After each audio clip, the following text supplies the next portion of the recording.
Hey guys, sorry about my hair. I know it's really messy. Um, so today we're gonna talk about dogs and cats. Buddy, I have a cat named Jasper. He's a tuxedo, and you guys, if you're a first-time cat, what do I get for a cat? What should I get? Well, what you get is a house for them, of course.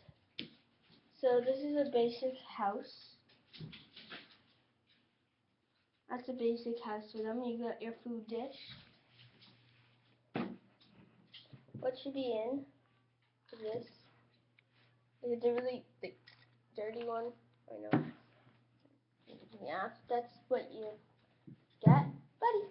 And then for a dog, my dog is a Westie Terrier.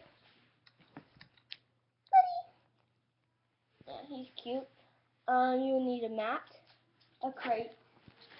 It depends on the dog how big the crate should be. Food. You can get at your local pet store. Yeah. So there you go. Bye.